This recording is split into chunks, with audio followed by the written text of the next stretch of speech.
Já te chamo, Caquinha.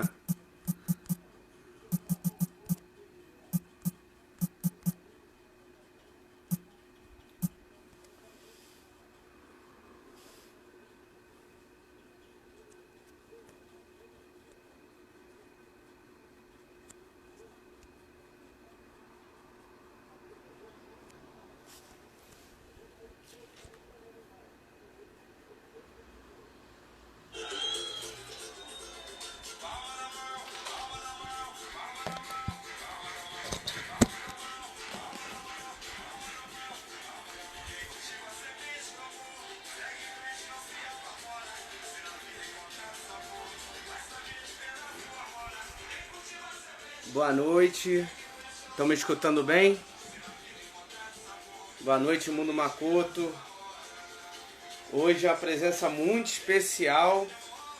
Presença da nossa primeira medalhista olímpica em esportes individuais, Kathleen Quadros. E também considero como a madrinha do Mundo Makoto. Né? Eu vou contar um pouquinho da história quando eu abrir aqui pra ela. Kequinha, eu escolhi essa música aqui pra você. Eu acho que você gosta. Chamar a Queca aqui logo.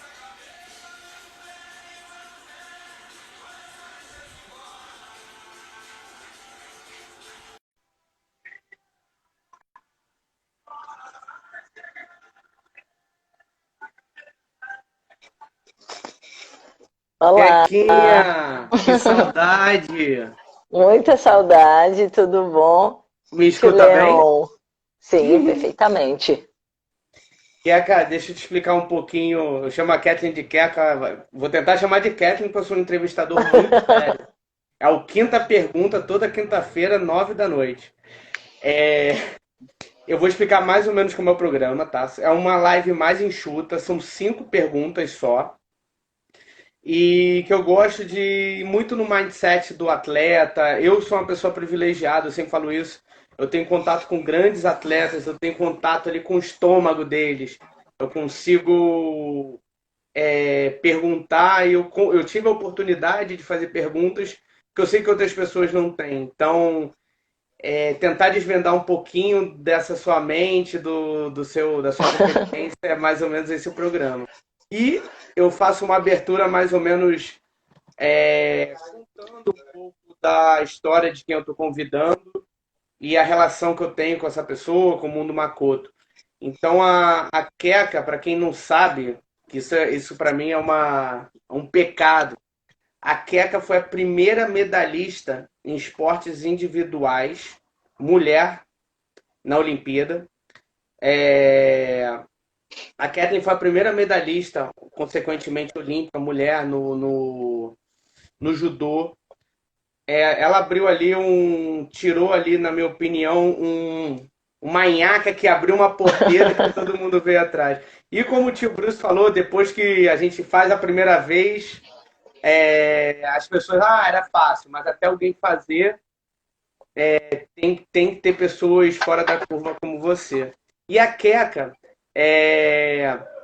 contando um pouco da relação, por que eu chamo a Kathleen de nossa madrinha? A Kathleen, num momento mais difícil ali, talvez da minha vida como professor, na época, para quem não sabe, eu era produtor, a Keka pegou essa parte, eu era produtor de eventos, eu virava à noite trabalhando e ia direto para a competição, enfim. Eu era professor, tinha minhas academias e era atleta ainda do Flamengo. E quando eu me separei do meu antigo professor, foi tudo muito em cima. E, enfim, vocês veem, quem é da minha equipe sabe a estrutura do exame de faixa que a gente faz, como é grande, enfim. E eu muito novo, ali em 2010, mais ou menos, eu precisando talvez de uma validação ou de algo que me desse força. A Kathleen nem me conhecia tão bem. E ela acabada a Olimpíada ali, enfim, eu falei assim, cara, eu posso te pedir uma coisa? Se não puder, tudo bem, não tem problema, enfim. Eu falei assim, você pode ir no meu exame de faixa? Ela, lógico. Eu falei, você pode levar a bolacha? A bolacha é uma medalha olímpica, uma das mais bonitas que eu já vi. E a de bronze é muito linda.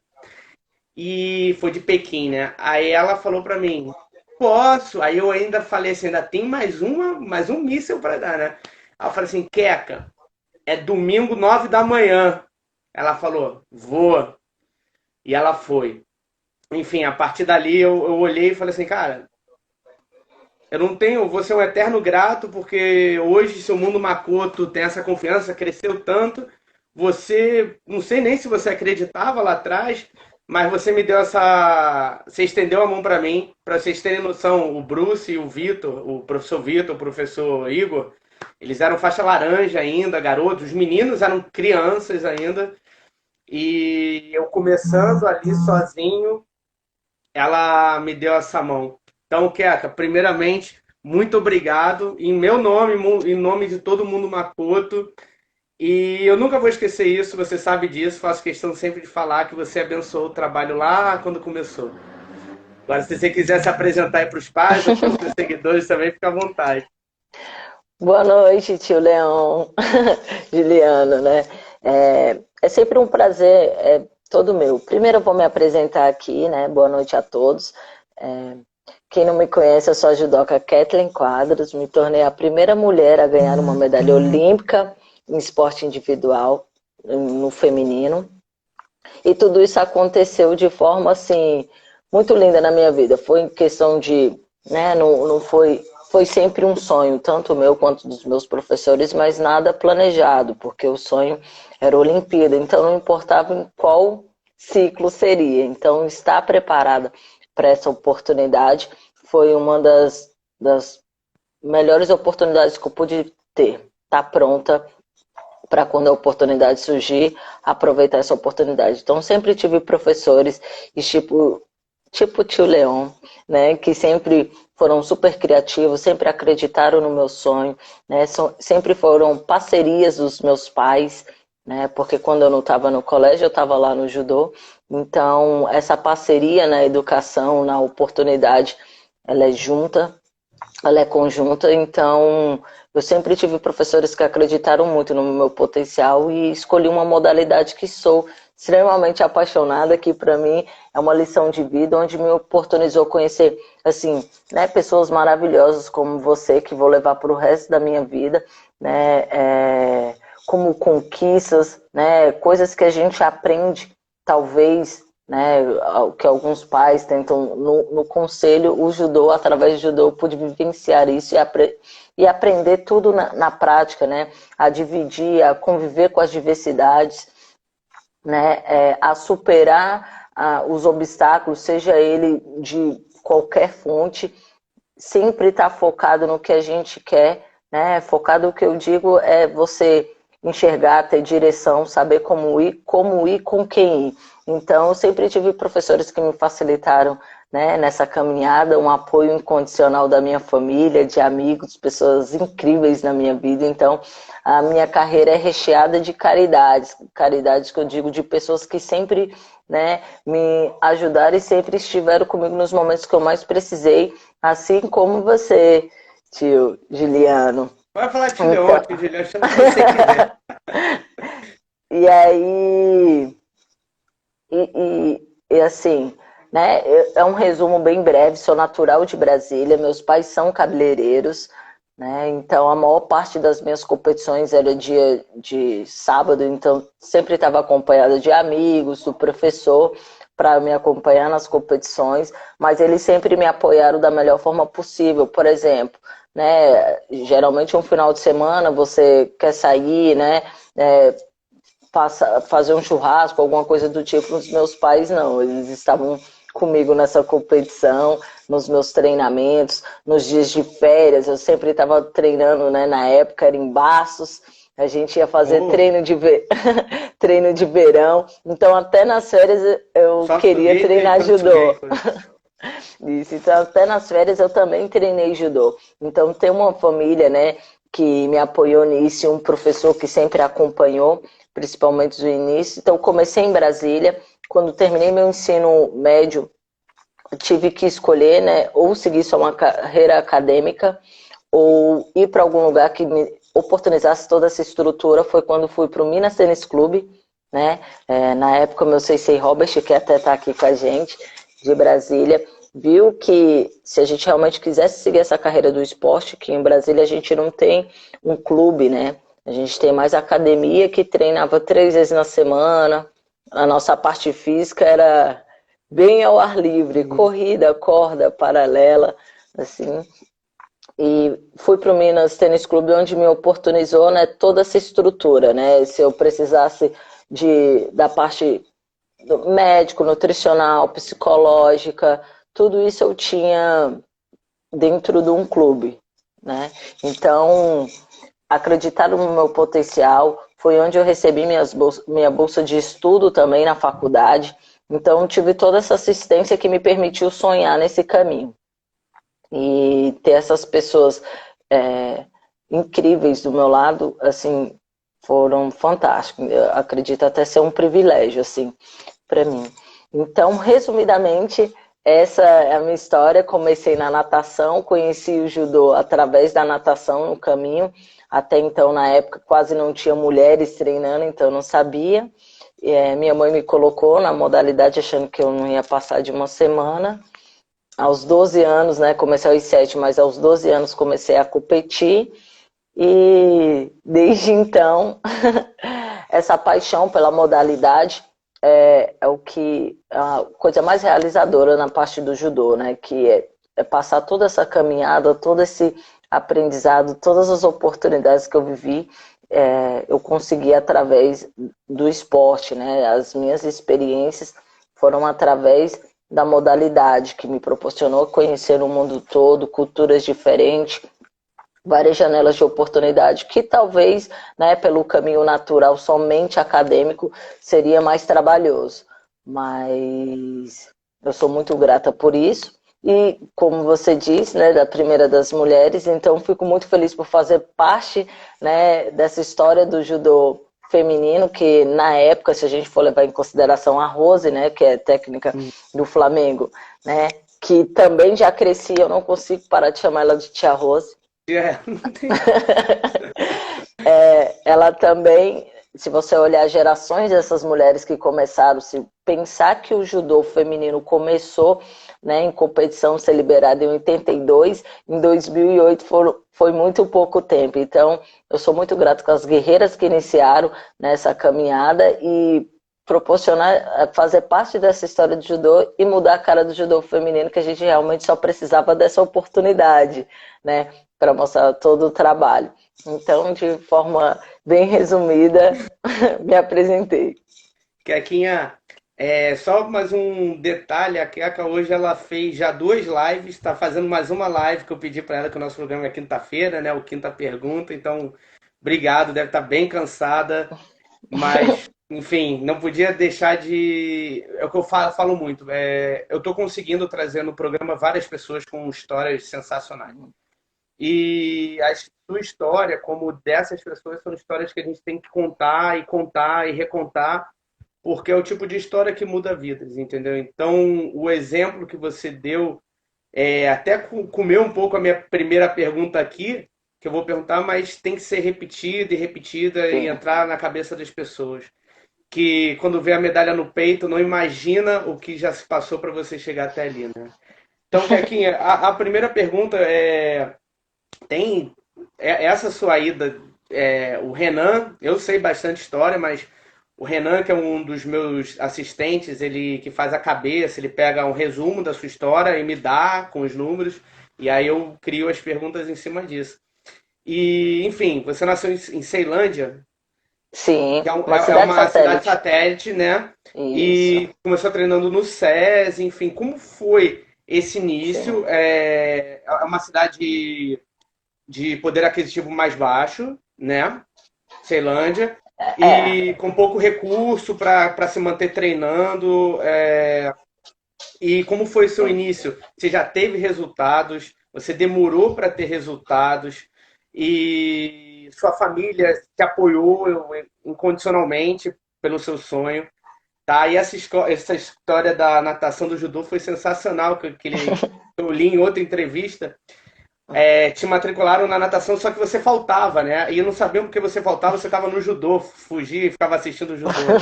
Então conta um pouquinho mais desse início, se você já teve resultados, se você era aquela menina que já tinha, eu acredito que já devia ser aquela coordenação motora que a gente fala, nossa, isso vai longe. Como foi esse início, resultados, apoio? Sim.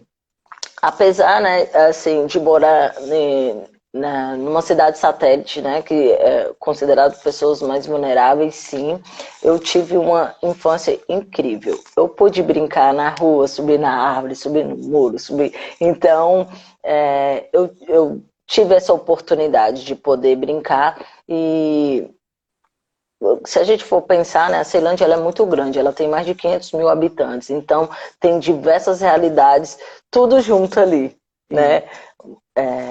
Tudo a gente já aprende desde cedo ali, tem diversas diferenças assim, mas eu tive uma infância fantástica, nunca me faltou nada, né?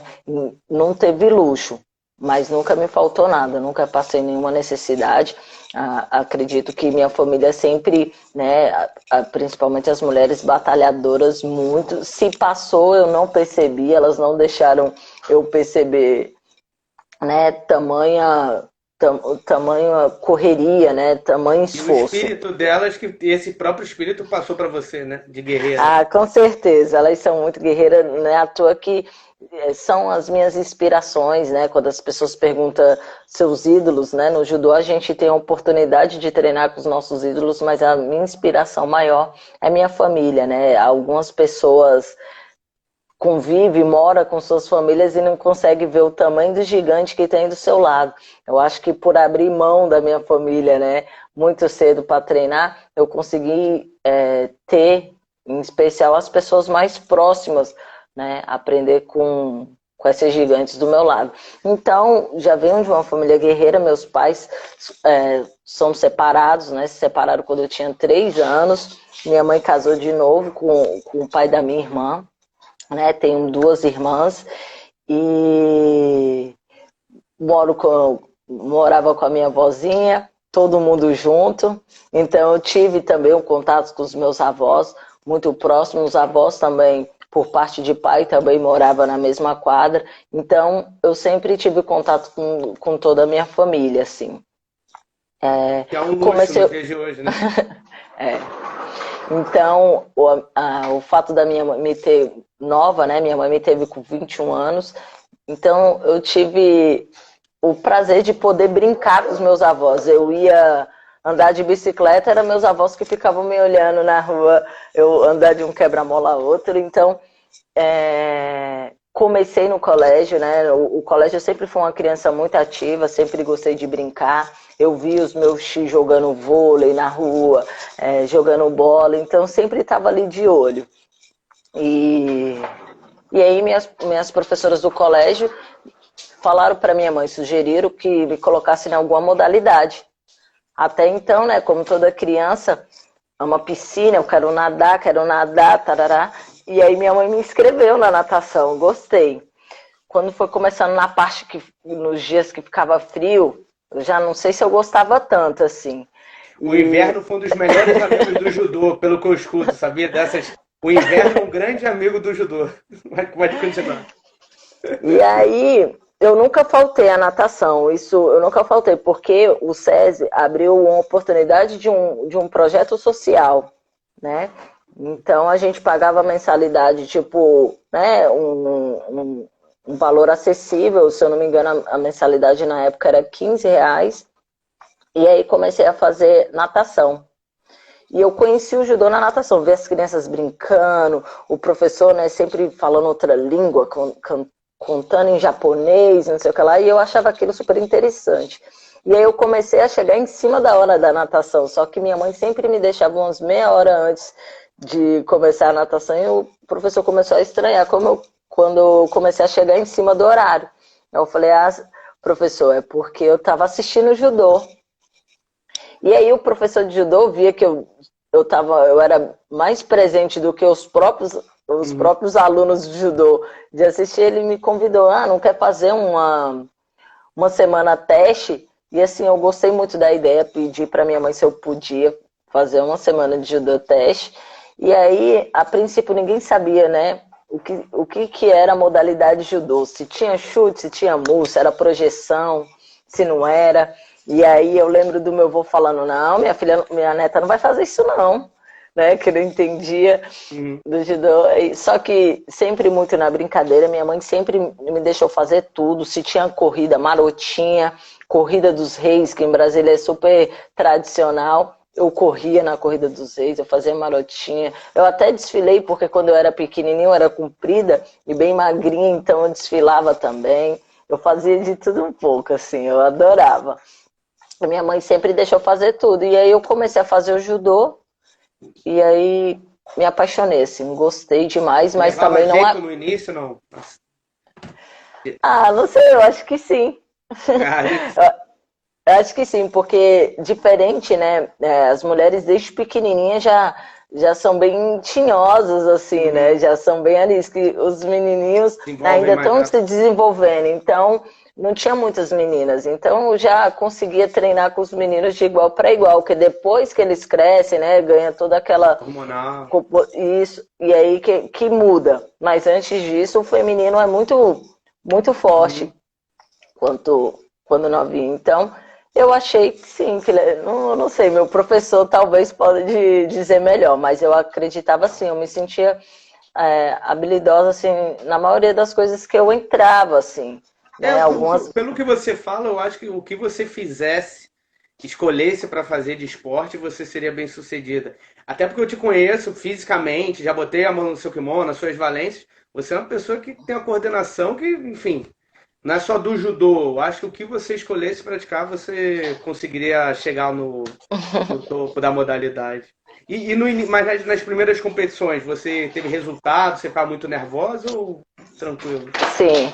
Não ficava tão nervosa, não. Eu tive professores que não era tão... o legal, que eu comecei com 7 anos, mas o meu primeiro sensei, ele ensinava muita arte do judô, os princípios, ele não gostava muito da parte competitiva. Ele até falava que o mundo era muito competitivo, que ali ele só ia ensinar a arte do judô. Né? Mas a gente brincava, tinha as competições internas, mas todo mundo ganhava medalha, então não tinha essa competitividade, né? Então eu comecei aos 7, mas só competi federada aos 12 anos. E quando eu troquei de professor, né, que na verdade esse meu primeiro sensei já era faixa rajada, já era idoso e não pôde mais estar com a gente, né? E aí entrou um novo sensei, que foi o sensei Éder, e aí ele já gostava da parte competitiva também. E aí federou todos os alunos, foi quando a gente começou a competir e já tinha resultados, até porque não tinha tantas meninas assim na época. Então eu já tinha resultado desde novinha e também era muito magrinha. Né? Eu era eu, 11, 12, eu lutava até 28 quilos. E muito Assim, alta, né? E sim. alta, né? Sim, e alta. E aí, isso facilitava, não tinha tantas meninas. Até quando tinha poucas três, assim, eu ainda estava dentro do pódio. Mas, assim, eu já me destacava, já, sim, né? Principalmente as meninas que começaram a entrar no judô um pouquinho mais tarde, né? Eu já comecei ali desde novinha, então quem começava ali, né, no início, então já tinha uma experiência maior de técnica e tudo mais. E Então, falando assim, de um pouco de tecnicismo, né? Enfim, não gosto muito de entrar muito na parte técnica, porque tem muita gente que não entende. Mas isso é uma coisa que é muito visível, talvez a sua altura na infância, como o seu estilo de lutar, sua postura lutando, muito esguio, muito bonita. Eu acho que vem muito dessa sua infância, adolescência, que você teve essa formação física sim. mais nova, né? Então você ficou com esse É, estilo. Hoje em dia o tamanho fica parecido, mas a sua sim. formação toda do judô, você devia ser uma envergadura maior e isso formou seu estilo de lutar, que é um estilo muito bonito. Não, sem dúvida. Todas as crianças que têm essa disponibilidade de poder treinar, respeitar todo o seu ciclo, né? E melhorar todas as suas valências, seja coordenativa, né, força, tudo mais, ela tem uma diferença pelos que não têm, né? Pelos que não tiveram essa oportunidade. Então, eu já vinha, né, já carregada já disso. Eu sempre tive tios que gostavam de esporte. Então, eu via meus tios brincando, então gostava de brincar também. Então, o esporte sempre me chamou a atenção, em qualquer lugar que eu iria, ele sempre me chamou atenção, o esporte. E o judô entrou assim, né, como paixão à primeira vista. Aos 12 anos eu tive que optar se eu queria judô ou natação, porque minha mãe já não aguentava mais, era uniforme de maiô, óculos, não sei o que lá, depois kimono. As competições coincidiam as duas no sábado, então eu tinha que falar, nesse sábado eu quero ir no judô, no próximo na natação, e aí não estava coincidindo mais. E aí optei pelo judô, que era o que mais me chamava a atenção, era onde eu mais me sentia feliz em todos os momentos e circunstâncias, e fui muito feliz. E aos 14 anos eu troquei de clube, né? O SESI fechou essa parceria de projeto social, e aí eu fui para a academia do Sensei Robert Marques, que daí ficava em Taguatinga, que é bem do lado da Ceilândia, assim, bem próximo. E lá era uma academia normal, né? Você paga a mensalidade de treino terça e quinta, ou segunda, quarta e sexta. E foi assim, treinava segunda, quarta e sexta e fazia a nossa parte física, era mais exercícios funcionais. Mas a gente já fazia isso desde novinha, desde os 14 anos já, né? Desde os 13. Então, o que antigamente treinava no judô, tudo isso, já nessa época a gente já treinava judô no horário e já fazia essa parte técnica diferente.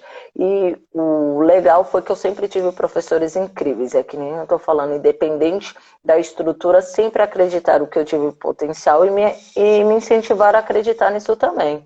Então, né, sempre que falava, ó, tem futuro, habilidoso, tudo mais, né? Eu acreditei nisso também e eles também. Então, Brasília foi o primeiro lugar, né, a ter bolsa atleta na época, antes de qualquer estado, então já era beneficiada pelo Bolsa Atleta. E o legal de viver em academia, em ter essas, né, você conviver com diferentes culturas, né, diversidades, e era isso, a gente acabava nos ajudando. Por exemplo, se a gente tivesse algum coleguinha que talvez não teria condições de estar indo no treino toda segunda, quarta e sexta, quem recebia Bolsa Atleta pagava o transporte de um, ou pagava a mensalidade do outro. Então a gente acabava criando um grupo muito unido, muito forte, que é o diferencial de Brasília. Apesar de não ter clube, a gente tinha um treino lá todo final de semana, que era sábado ou domingo. Quem não pudesse ir no sábado, iria no domingo. Que são todas as academias de Brasília. Que para você viajar para fora, você só podia ir se você tivesse pelo menos 70% de presenças nesse treino. Isso. E isso facilitou muito, né? Apesar da gente não ter um grupo, hoje a gente chega em um clube e você consegue ter uns 3, 4 por categoria. Não, eu treinava com adulto, com novo, né, pesado, com leve, treinava todo mundo junto, mas todo mundo respeitando as diferenças, ninguém machucava, né? Então, a gente sabia exatamente o limite de cada um, sei se conseguia fazer esse treino com os atletas que ele tinha. E aí, quando fui para o ensino médio, né, terminei meu ensino médio, também estudei em colégio particular através de bolsa pelo esporte, e eu tive que optar, seguir a carreira acadêmica ou ir para algum lugar que me oportunizasse. Foi quando o meu Sensei de Brasília ligou para o Sensei Floriano, encontrou com ele em alguma competição e pediu para mim fazer um evento, um teste de uma semana, se a gente podia ir. Na época foi... Qual ano? Eu fiz o teste no final de 2005 e estava lá 9 de janeiro de 2006. Em 2008, no meio do ano, medalhista olímpico. Sim.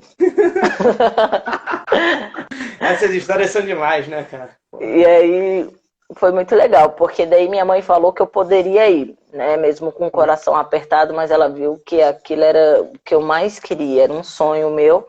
E aí ela falou que eu poderia ir com bolsa de estudo, e aí foi isso que aconteceu. O clube me deu a bolsa de estudo, moradia, alimentação e todas as viagens, né? Tudo era arcado pelo clube, fora toda a parte de estrutura, né? Material humano também, para treinar pra caramba. Material humano, nutricionista, médico, a gente tinha plano de saúde, a gente tinha tudo no clube. Então era estudar e fazer o que você mais gosta. Então juntou o útil ao agradável, assim. E E lá já mudou drasticamente. Um lugar que eu treinava 3 vezes por semana, comecei a treinar todos os dias, 3 treinos por dia. E aí o volume foi muito alto e a gente com aquela intensidade muito grande. Até machuquei meu ombro algumas vezes, né, treinando. Mas o legal é que naquela época era meu Mundial Júnior. E a gente já foi uma equipe privilegiada. A gente viajou para um circuito da Alemanha, né, um sub-21 na Alemanha, na Suíça. Então, a gente já estava rodando muito para a gente se preparar para o Mundial Júnior. E a seletiva olímpica entrava os melhores daquele ano, tipo o campeão brasileiro do Troféu Brasil, algumas competições entrava, fazia uma seletiva, e dessa seletiva saía os dois atletas que faziam o melhor de 5 ou melhor de 3 para definir quem era o titular A e o B. E entrei na seletiva porque eu era titular júnior, mas perdi essa primeira seletiva e entrei na Olímpica por indicação. Na época era a Mariana Barros que tinha se machucado, que estava machucada, e a segunda a ser indicada preferiu ir para a Universidade. E como eu era titular júnior, eles falaram, então vamos colocar titular júnior. E a parte boa, né, da gente estar sempre se ajudando, é porque como eu era nova, eu já poderia estar de férias, né? As seletivas eram geralmente dia 20, 22 de dezembro.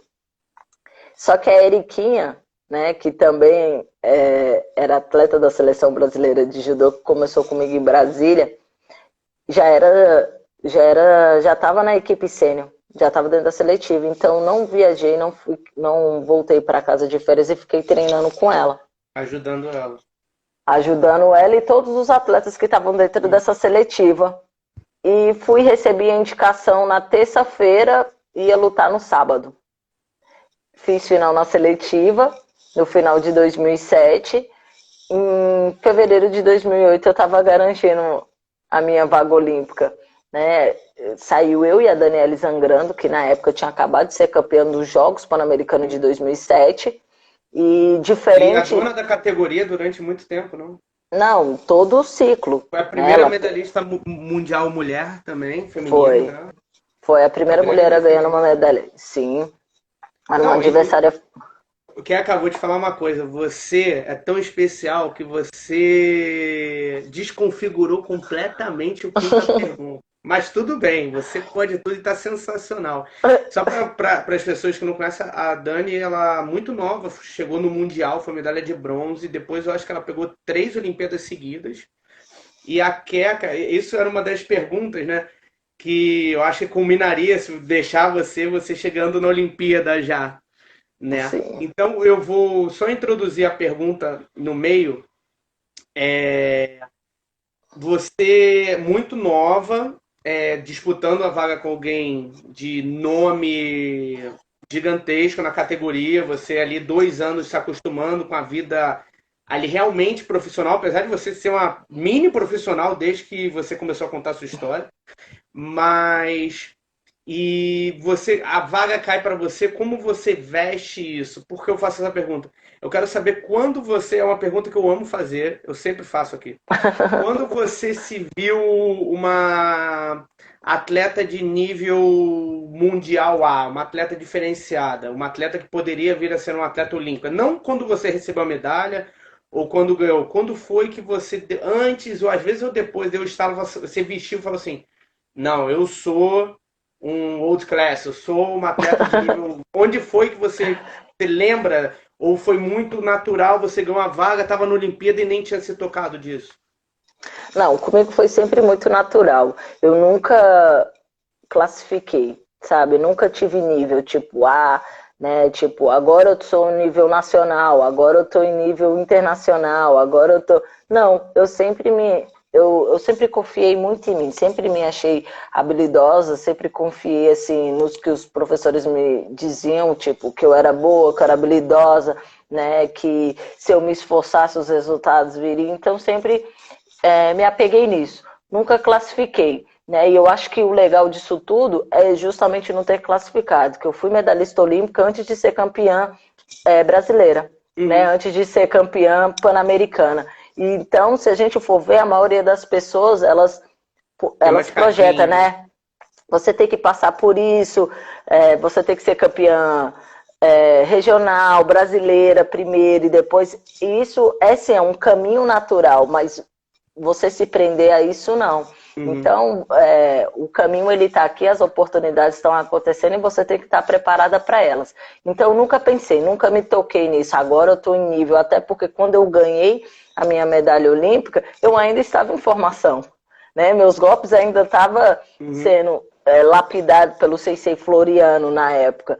Então, e antes de chegar, que nem eu falei, antes de chegar na medalha olímpica, eu tinha perdido muito mais do que ganhei, né? Só que eu ganhava nos momentos decisivos. Por exemplo, eu perdi um brasileiro, chegava na seletiva que definia a equipe, eu ganhava a seletiva. Né? Então, eu sempre perdi muito, mas eu ganhava nas competições que não poderia ter erro, que eram as definitivas. A pressão talvez te ajudasse, como a pressão da Olimpíada? Você acha que pode ser esse o caminho ou não? Nunca nem senti pressão, isso é que é o legal, tipo, dessa... Porque de repente os outros sentiam a pressão na seletiva e você vinha no mesmo... Porque como na época eu tinha 20 anos, né? Olhando naquela época, eu não sabia se a minha realidade seria aquela Olimpíada de 2008, talvez a de 2012, porque geralmente as meninas iam para sua primeira Olimpíada com seus 20 e poucos anos, né? Com seus 24, 25 anos, era assim que as meninas, né? Que eram as nossas referências. Então, foi bem descontraído. Eu estava naquela fase que todo atleta passa, que é do destemido, né? Quem é um campeão olímpico? Eu quero pegar no kimono do campeão olímpico.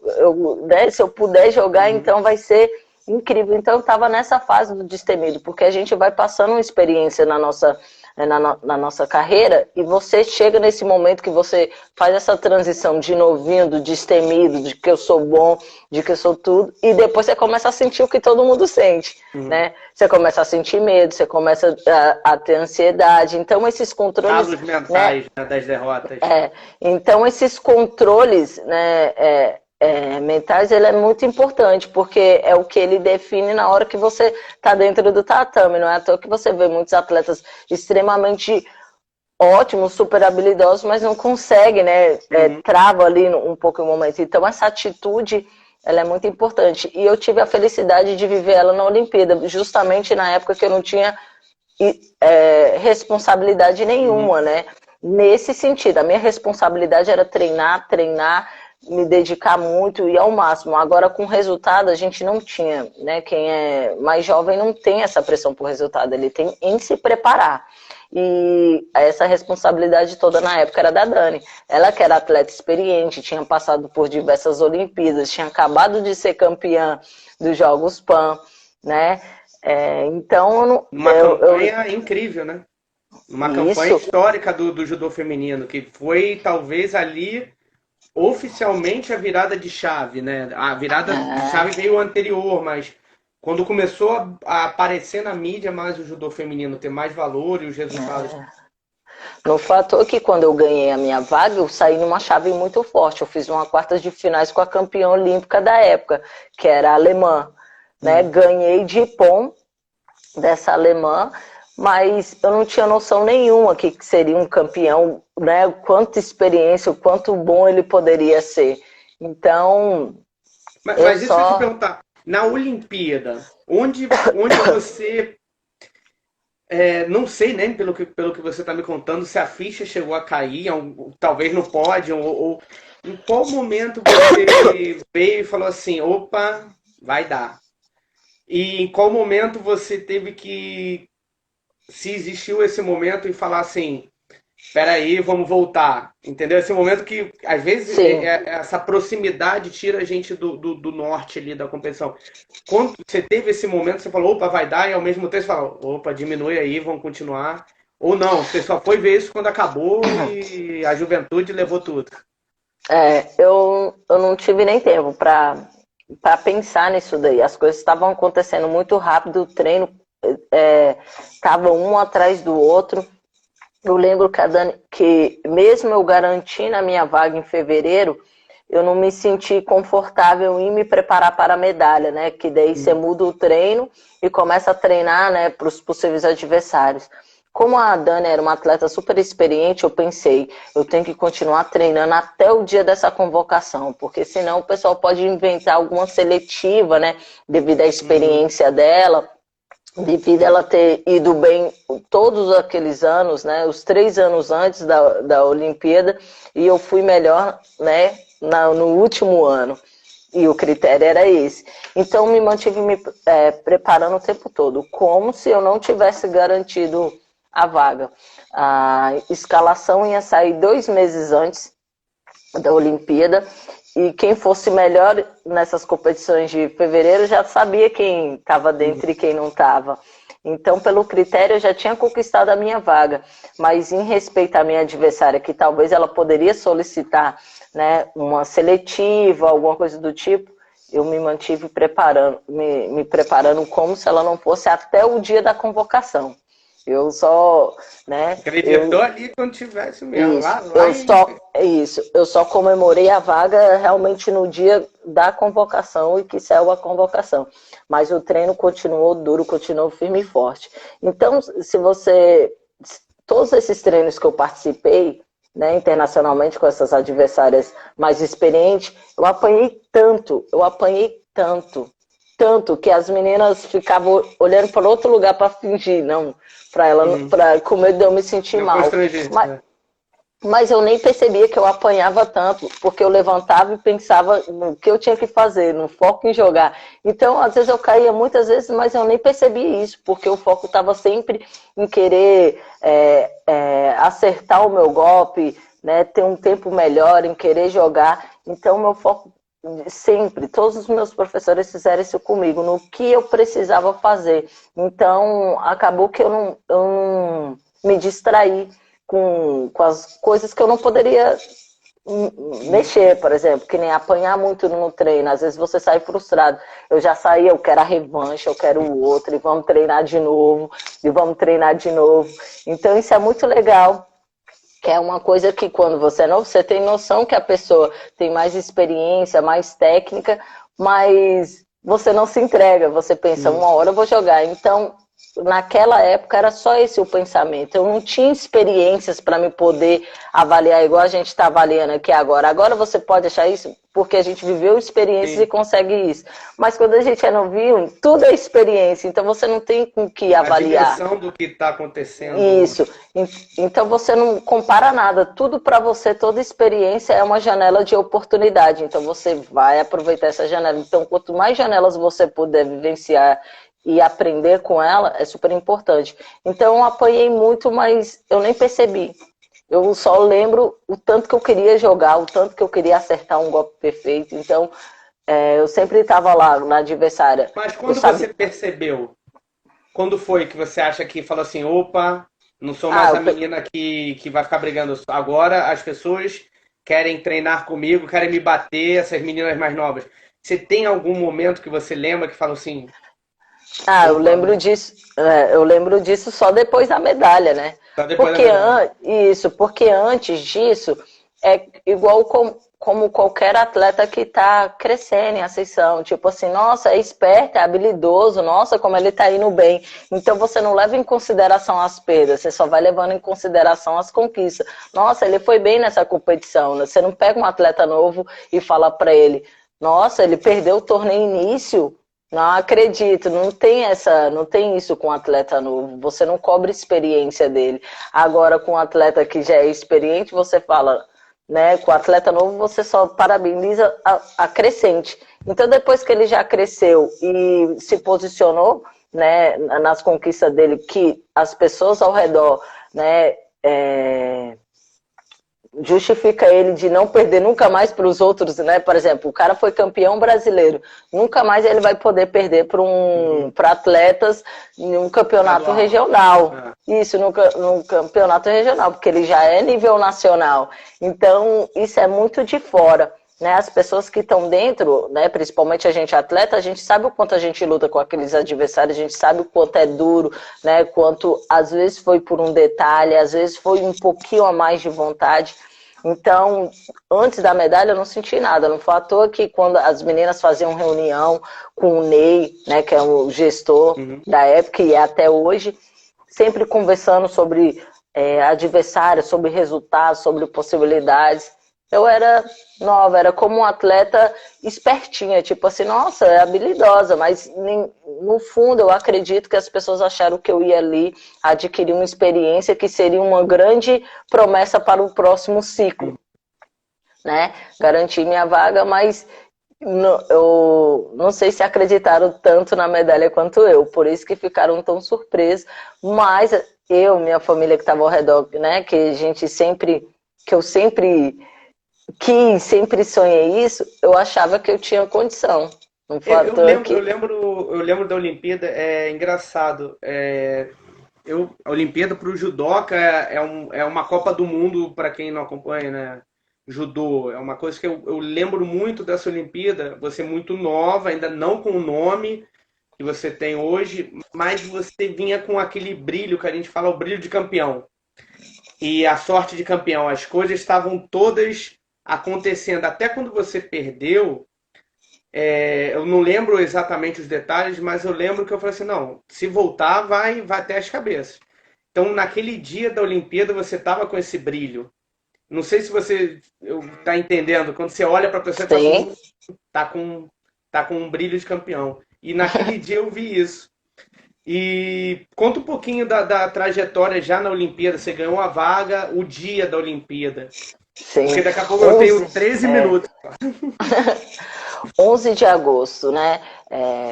Foi um dia assim, eu me senti iluminada, abençoada, não sei explicar, assim, muito feliz. Eu fiquei dentro da Vila Olímpica, me diverti muito. Se muitos atletas não gostam de ficar dentro da Vila Olímpica e preferem ficar concentrado em algum lugar, gente, todo dia 11 horas... Bem, já estava fluindo.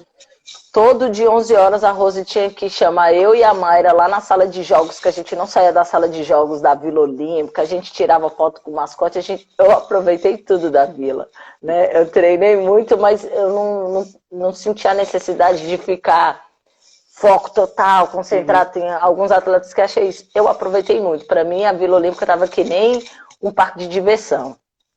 E acordei, né? Lá a competição começava um pouquinho mais tarde do que habitual no Brasil. A gente começava a competir bem cedo.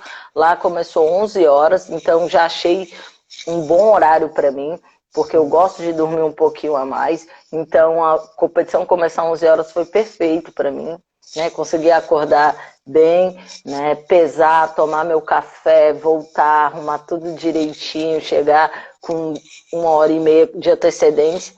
E eu lembro que nesse dia eu acordei me sentindo bem, assim, iluminado. Desde quando eu peguei a minha chave, que todo mundo achou uma chave super dura, eu olhei para a minha chave e eu gostei dela, mesmo sabendo que tinha adversárias fortíssimas, que eu nunca nem tinha competido, mas que eram medalhistas em mundiais, em Olimpíada. E assim, gostei da minha chave. Tava com ansiedade, mas era uma ansiedade diferente. Às vezes as pessoas sentem uma ansiedade, tipo assim, de acabar logo com aquilo ali, de passar logo aquela adrenalina, que é o pior, que faz você se precipitar, acabar com aquela agonia, e você quer acabar com a agonia e você perde e acaba rápido. Esse é o caminho mais rápido. Você estava vivendo o presente ali, completamente. Isso, eu tava com ansiedade boa, não via a hora de mostrar tudo que eu tinha aprendido durante os treinos, toda a crescente que eu tinha, né, eu tinha apanhado tanto para essas meninas que eu já tinha percebido todas as partes que não funcionavam, já tava claro para mim as que só tava restando as alternativas que funcionavam, porque as que não funcionavam eu já tinha testado quase todas durante o treino. Então, fui, me senti tranquila, né? Não me senti nervosa. Eu lembro que quando eu cheguei na área de aquecimento, todos os atletas com casaco, com fone de ouvido, muito sérios. E aí eu pensei, gente, tá todo mundo aqui tá nervoso, véio. Tá todo mundo nervoso nessa competição. E aí eu lembro da Rose também, muito nervosa. Levei meu celular, na época eu fiquei escutando meu pagodinho, que era uma coisa que eu gostava de escutar, e aí todo mundo, não, quer ter que ser uma música agitada, mas eu tava tranquila. deu a hora, comecei meu aquecimento, e eu não vi a hora de mostrar tudo que eu tinha feito. E pela primeira vez, eu me senti preparada. É muito difícil você sentir isso mesmo. Você falar que está preparado é diferente de você se sentir preparado. Tipo, quando você se sente preparado, não tem vestígios de dúvida, não tem um si, não tem outra imaginação. Sua cabeça não cabe outra... E isso... Mas é difícil esse momento. São Eu momentos... só, não, eu só senti isso na Olimpíada. Depois tudo voltou, não. Eu só senti isso nesse dia da Olimpíada. Não senti nada assim, né? Tava me sentindo confiante, tava me sentindo feliz, realizada no lugar onde eu tava. Fiz meu aquecimento alegre, cantando. Eu lembro da Mayra na área de aquecimento, Kequinha, eu vou embora porque você tá bem. E ela era 70 quilos. Eu aqueci com ela, ela falou, se você segurou uma 70... Imagina o 57, né? Que era a categoria que eu lutava. Você tinha 18, 19? 20. 20. Isso. E aí cheguei, fiz minha primeira luta, era a única adversária que eu não conhecia, que era a Coreia, porque elas quase não viajavam. A do Norte, Coreia do Norte. Isso, Coreia do Norte. E aí tentei um golpe, e aí ela foi defender, eu consegui me antecipar e peguei na perna, fiz uma catada de perna. Tipo, coisas que eu não fazia nem no treinamento direito, eu consegui fazer lá. Passei para minha segunda luta, né, que para mim foi a luta, né, para Débora, né, na época a holandesa, muito forte, muito dura. A gente foi pro Golden Score, que é aquela, quando a luta termina empatada, você vai para um pouquinho a mais. E aí eu dei um Koshiguruma, que foi um golpe, né, que você vira de costas pro adversário, e aí caí meio que sentada e tomei uma pontuação, perdi a luta, só que a luta foi tão dura que eu tinha total convicção que ela tinha condição de chegar numa semifinal. Isso. Numa repescagem. Isso. Porque se você perde para uma pessoa que vai continuar na chave, ela faz você voltar para a disputa do bronze. A repescagem é feita a partir do semifinalista. Né? Todos que chegaram na semifinal, a repescagem é feita para todos que perderam para ele, nessa época. E aí fui, esperei ela lutar, passou, fez 2 lutas, passou. Aí a minha terceira luta foi com a Fernandes, que era uma da Espanha, uma espanhola. E né? Muito dura, muito dura. Nome porque gigantesco ali na categoria. Ela tinha sido campeã de Atenas, nas Olimpíadas de Atenas. O pessoal nem falava medalhista em mundial, falava múltiplas medalhas em mundial. Sensei Wilson. Tudo bem, Sensei? Ah, senhora Wilson. Gabão. E aí foi quando foi a minha luta mais dura. Eu tive que ser tática, talvez num período que eu ainda não tinha vivido essa experiência. Então eu lembro do Sensei Floriano na arquibancada na época. Ela gostava muito de dar um makikomi na beira da área. Então toda vez que eu ia, ela dava 2 passos para trás e eu voltava para o meio. Então essa condição de eu tentar segurar no kimono e ela andar para trás para dar golpe, dava a sensação que ela estava fugindo da luta, né? Que não queria segurar no kimono. 4 minutos assim dessa Shido. Não, ela se posicionando, essa estratégia. Isso. Foi, a luta inteira foi assim. Então pra quem não, as pessoas que não entendem achavam talvez mais ali estava sendo uma luta mental de um tamanho, né, cara? Sim. Até hoje eu consigo lembrar do olhar dela, porque a gente lutava e se falava com os olhos, tipo assim. Ela frustrada, não? Não, eu conseguia ver o tanto que ela queria, ela conseguia ver o tanto que eu queria. E quando o juiz dava, né, o mate, que era a pausa entre as lutas para dar uma falta, ou era para mim ou para ela, eu olhava tipo assim, agora você vai tomar uma falta. E ela olhava para mim, isso é o que nós vamos ver. Tipo assim, a gente conseguia se comunicar com o olhar. E eu fui muito feliz, porque eu consegui ganhar uma luta sem entrar um golpe, né, efetivo. Foi taticamente. Então, todos os erros que eu passei, todas as quedas, todas as coisas infantis que eu passei de erro, valeram a pena, porque eu tinha que acertar no momento exato. Então, essa para mim foi uma luta mais dura, que exigiu muito de mim, né? E aí, em seguida, fui com a japonesa, e aí eu pensei, né? Era a japonesa Sato, cabeça de chave, super forte na categoria, super habilidosa. E E aí eu lembro do médico, né, do Castropil entrando, ele falava, Cat, você tá muito mais você é muito mais forte que essa japonesa. Olha a sua altura, você é muito mais alta que ela, muito mais Para quem não rápida sabe, que ela. o médico da seleção, ele foi para Mundial Júnior, ele era judoca, o Castropil, né? Sim, Então isso. você vê o médico falando, mas ali todo mundo tem o É, seu. não, foi para Barcelona, né? É. Então, aí o doutor Castropil ficava o tempo todo assim comigo. E eu pensava, é verdade, sou maior que ela. E depois ele falava, tá muito mais rápido. Eu pensava, hoje eu tô muito mais rápido. Isso é muito legal, porque quando você é criança, você acredita realmente em tudo aquilo que tá te falando, porque você não tem o que testar. É igual quando fala, quando você tá cansado, você tem mais 40%, você leva aquilo a sério. Não, tô cansado, tenho mais 40%. Então, é isso que eu digo de estar preparada numa fase muito legal, que era nessa fase que eu ainda estava destemido. E fui, né, para final da repescagem. Não, você passou pela japonesa. Isso. Passei pela japonesa, que eu achei que ia ser. Eu já tinha me preparado para 10 minutos de luta, 15, o tempo que fosse preciso. E assim, consegui ganhar em 30 segundos. Né? O juiz falou, Hajime, para começar a luta, ela entrou um golpe em mim tão rápido, assim, tão rápido, que eu até fico brincando, dizendo que foi Deus que colocou minha perna assim para defender, porque foi muito rápido aquele golpe dela. E aí eu consegui joguei de ippon. Então, nessa hora eu quis comemorar. Que eu sorri, fiquei super feliz, achando que ia fazer uma luta super dura com a japonesa, e foi mais fácil do que eu imaginava. Fácil que eu digo depois que, né, Sim, que acabou, que já passou. Isso. E aí foi eu lembro para ser fácil naqueles 30 segundos, foi difícil durante 10 anos, né? Isso. E aí a Rose falou, não é hora de comemorar, você ainda tem uma disputa de bronze. Ainda saindo, não foi? Ainda saindo, isso. Isso deu para eu tenho essa imagem, não dá para perceber exatamente o que era, mas algo que calma que ainda acabou, aquele jeito da Rose ali abafando, Sim. né? Isso ficou visível também na época. E aí ela estava falando isso. Então, nessa hora que eu quis comemorar, né, que às vezes alguns atletas gostam de comemorar bastante, alguns podem se perder, né, se relaxar, sabendo aquele momento que eu te perguntei, exatamente. Isso. E aí foi a hora que eu quis comemorar, porque eu pensei que ia ser uma luta muito, assim, que ia me exigir muito. E ela, não é hora de comemorar, concentra que você ainda tem uma disputa de bronze para fazer, porque você ainda não ganhou nada, né? Mas mal sabe que cada experiência que a gente vivia ali era muito ganho. Aí... Deixa eu só falar uma coisa. Cara, espera aí essa história.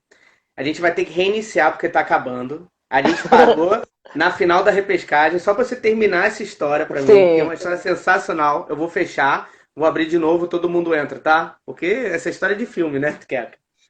Tá bom? Vou fechar aqui e aí a gente abre de novo. Beijo. Rapidinho. Beijo.